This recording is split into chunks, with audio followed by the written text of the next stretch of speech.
మర్యాదగా మాట్లాడండి. మేడం గారు వచ్చారు రోయ్. అవునే, మొగుడు కష్టాల్లో ఉంటే తాలిబుట్ చల్లగా ఉండాలని ఇంట్లో కూర్చొని పూజలు వ్రతాలు చేసుకుని దేవుడికి మొక్కోవాలి గాని మీరేంటే అది వదిలేసి ఇలా రోడ్డుకి కరుస్తున్నారు. మొగుడి కోసం అయితే ఇంట్లో కూర్చుని నోములు వ్రతాలు చేస్తారు. లోక కళ్యాణం కోసం అయితే ఇలా రోడ్డెక్కి నిలదీస్తారు. ఏంటది లోక కళ్యాణమా?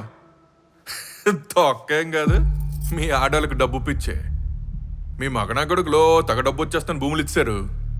ఇప్పుడు మీరేమో వాళ్ళు చచ్చినా పర్లేదు మా డబ్బు మాకు కావాలంటున్నారు. ఏం పెళ్ళాలే మీరు. తప్పు కదా, తప్పమ్మా. ఒక్కసారి బయటకు వస్తారా? ఎందుకు రావాలి? ప్రశ్నించారుగా, సమాధానం చూపిస్తా, రండి.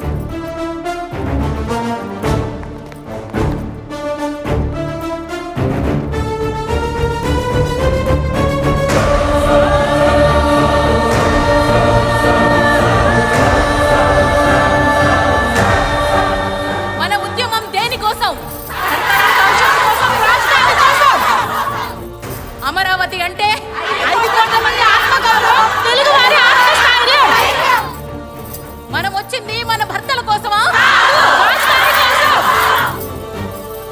విన్నావుగా, ఆనాడు స్వాతంత్ర్య పోరాటంలో కావలసిన వాళ్ళంతా కళ్ళ ముందే చచ్చిపోతున్నా వందే మాతరం అన్నారే తప్ప మా అమ్మ, మా అన్నయ్య, నా మొగుడు, నా పెళ్ళం, నా పిల్లలు అని ఎవ్వరూ అనలేదు. అదే మా స్ఫూర్తి. అయినా డబ్బుల కోసం బంధాలని, బంధుత్వాలని ఖద్దర్లకి తాకట్టు పెట్టే రకం మీర్రా. ఇందాకేమన్నావు? డబ్బుల కోసం, భూముల కోసమా? మా భూములు ఎక్కడికి వెళతాయి? ఇంచు కూడా ఎవ్వరూ తీసుకెళ్లలేదు. దేశ ప్రధాని సాక్షి, న్యాయ దేవత సాక్షి. ఏడాది కాకపోతే 4 ఏళ్లకైనా చదును చేస్తాం, పంటలు పండిస్తాం. రైతులవురా, రాళ్లని సైతం కొట్టి పడేస్తాం. అమరావతిని సాధించేదాకా మా పోరాటం ఆపం, వెనక్కి తగ్గం, ఎన్ని కష్టాలైనా ఎదుర్కొంటాం. జై అమరావతి!